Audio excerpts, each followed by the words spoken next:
ಚಂಡಮಾರುತದ ಎಫೆಕ್ಟ್ ಬೆಂಗಳೂರಿನ ಭಾಗದಲ್ಲಿ ಕೂಡ ಆಗ್ತಾ ಇದೆ. ಬೆಂಗಳೂರಿನಲ್ಲೂ ಕೂಡ ಜಡಿ ಮಳೆ ಉಂಟಾಗಿದೆ. ಅಲ್ಲಲ್ಲಿ ವಿಪರೀತವಾಗಿ ಈ ಜಡಿ ಮಳೆಯ ಕಾರಣಕ್ಕೋಸ್ಕರ ಸಮಸ್ಯೆಯನ್ನ ಕೂಡ ಕೆಲವರು ಅನುಭವಿಸ್ತಾ ಇದ್ದಾರೆ. ಮೋಡ ಕವಿದ ವಾತಾವರಣ, ಚಳಿಯ ವಾತಾವರಣ, ಮಳೆಯಿಂದಾಗಿ ವಾಹನ ಸವಾರರು ಪರದಾಡ್ತಾ ಇರುವಂತಹ ಸನ್ನಿವೇಶ ಇಲ್ಲೂ ನಿರ್ಮಾಣ ಆಗಿದೆ. ಹೆಬ್ಬಾಳ ಫ್ಲೈಓವರ್ನಲ್ಲಂತೂ ಭಾರೀ ಟ್ರಾಫಿಕ್ ಜಾಮ್ ಉಂಟಾಗಿದೆ.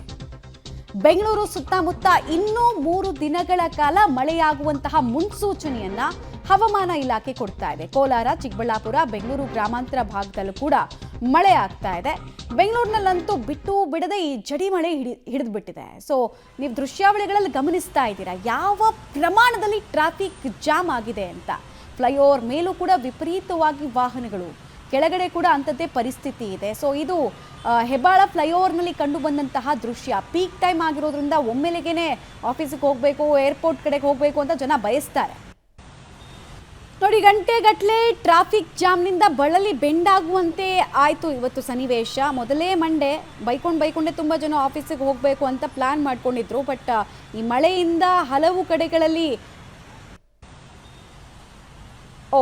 ಎರಡು ದೃಶ್ಯಾವಳಿಗೆ ಸಂಬಂಧಪಟ್ಟಂತೆ ನಾವು ಮಾಹಿತಿ ಕೊಡ್ತಾ ಇದ್ವಿ. ಒಂದು ಹೆಬ್ಬಾಳ ಫ್ಲೈಓವರ್ನ ಸನ್ನಿವೇಶ ಹೆಂಗಿದೆ ಅನ್ನೋದನ್ನ ನಾವು ತೋರಿಸ್ತಾ ಇದ್ವಿ. ಇನ್ನೊಂದು ಕಡೆಗೆ BL ಹತ್ರ ಕೂಡ ಪರಿಸ್ಥಿತಿ ವಿಭಿನ್ನವಾಗಿಲ್ಲ. ಇಲ್ಲೂ ಕೂಡ ಟ್ರಾಫಿಕ್ ಜಾಮ್ನಿಂದ ಜನ ಬಳಲಿ ಬೆಂಡಾಗಿದ್ದಾರೆ ಅನ್ನೋದು ಗೊತ್ತಾಗ್ತಾ ಇದೆ.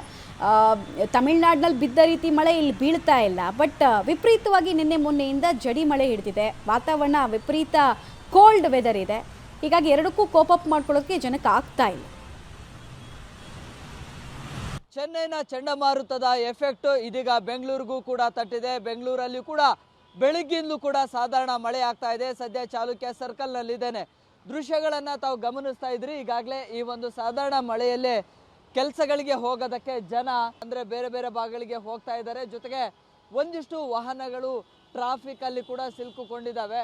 ಸಹಜವಾಗಿ ಮಕ್ಕಳನ್ನು ಶಾಲೆಗಳಿಗೆ ಡ್ರಾಪ್ ಮಾಡಿ ಬರೋದಕ್ಕೆ ಪೋಷಕರು ಕೂಡ 2 ವೀಲರ್ಗಳ ಮೇಲೆ ಹೋಗುವಾಗ ಒಂದಿಷ್ಟು ಸಮಸ್ಯೆಯನ್ನು ಕೂಡ ಅನುಭವಿಸ್ತಾ ಇದ್ದಾರೆ. ಜೊತೆಗೆ ಸಹಜವಾಗಿ ಈ ವೇಳೆಗಾಗಲೇ ಬೇರೆ ಬೇರೆ ಕಚೇರಿಗಳಿಗೆ ಅಥವಾ ಬೇರೆ ಕೆಲಸಗಳಿಗೆ ಹೋಗುವಂತಹ ಜನ ಮಳೆಯಲ್ಲೇ ಒಂದಿಷ್ಟು ಲಾಕ್ ಆಗ್ತಾ ಇದ್ದಾರೆ. ಜೊತೆಗೆ 2 ವೀಲರ್ ಅವರು ಕೂಡ ಸಿಗ್ನಲ್ಗಳಲ್ಲಿ ನಿಂತುಕೊಳ್ಳುವಂಥದ್ದು ಕೂಡ ಆಗ್ತಾ ಇದೆ. ಗಮನಿಸ್ತಾ ಇದ್ರಿ, ಅಲ್ಲೊಂದು ಸ್ಕೂಲ್ ಮಗುವನ್ನ ಡ್ರಾಪ್ ಮಾಡ್ಲಿಕ್ಕೆ ಅಂತೇಳಿ ಪೋಷಕರು ಹೋಗ್ತಾ ಇದ್ದಾರೆ, ತಂದೆಯವರು. ಸೊ ಈಗ ಆ ಮಳೆಯಲ್ಲೇ ಒಂದು ರೀತಿಯಲ್ಲಿ ಸಮಸ್ಯೆಗೂ ಕೂಡ ಒಳಗಾಗಿದ್ದಾರೆ. ಜೊತೆಗೆ ಸಿಗ್ನಲ್ ಬಿದ್ದಂತಹ ಸಂದರ್ಭದಲ್ಲಿ ಕೂಡ ಸಿಗ್ನಲ್ಗಳಲ್ಲಿ 2 ವೀಲರ್ ಅವರು ನಿಂತ್ಕೊಳ್ತಾರೆ. ನಿಂತಹ ಸಂದರ್ಭದಲ್ಲಿ ಸಹಜವಾಗಿ ಆ ಒಂದು ಮಳೆಯಲ್ಲೇ ನೆನೆಯುವಂಥದ್ದು ಕೂಡ ಆಗುತ್ತೆ. ಜೊತೆಗೆ ಕೊಡೆಗಳನ್ನು ಹಿಡ್ಕೊಂಡು ರಸ್ತೆಯನ್ನು ದಾಟುವಂಥದ್ದು ಕೂಡ ಆಗ್ತಾ ಇದೆ. ಬೇರೆ ಬೇರೆ ಕೆಲಸಗಳಿಗೆ ಹೋಗುವಂಥವ್ರಿಗೂ ಕೂಡ ಬೆಳಗ್ಗೆ ಅಂದರೆ ಬೆಳಗ್ಗಿಂದಲೂ ಕೂಡ ಇದೇ ರೀತಿಯ ಹವಾಮಾನ ಇದೆ. ಜೊತೆಗೆ ಇದೇ ರೀತಿಯಾಗಿ ಮಳೆ ಕೂಡ ಬರ್ತಾ ಇದೆ. ಸೊ ಹಾಗಾಗಿ ಕೆಲಸಗಳಿಗೆ ಹೋಗುವಂಥವ್ರಿಗೂ ಕೂಡ ಒಂದಿಷ್ಟು ಸಮಸ್ಯೆಗಳಾಗ್ತಾ ಇದ್ದಾವೆ.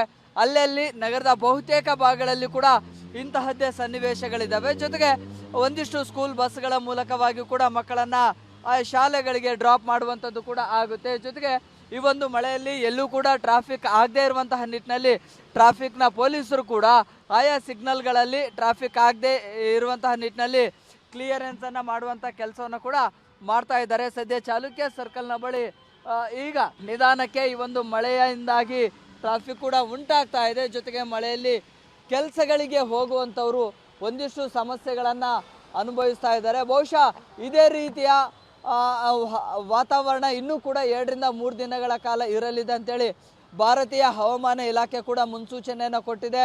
ಸೊ ಯೆಲ್ಲೋ ಅಲರ್ಟ್ ಘೋಷಣೆಯನ್ನು ಕೂಡ ನೀಡಲಾಗಿದೆ. ಆದರೆ ಇದೇ ವಾತಾವರಣ, ಇದೇ ಒಂದು ಸಾಧಾರಣ ಮಳೆ ಮುಂದುವರೆದರೆ ನಗರದಲ್ಲಿ ಒಂದಿಷ್ಟು ಅವಾಂತರಗಳು ಆಗುವಂತಹ ಸಾಧ್ಯತೆಗಳು ಕೂಡ ಇರುತ್ತೆ.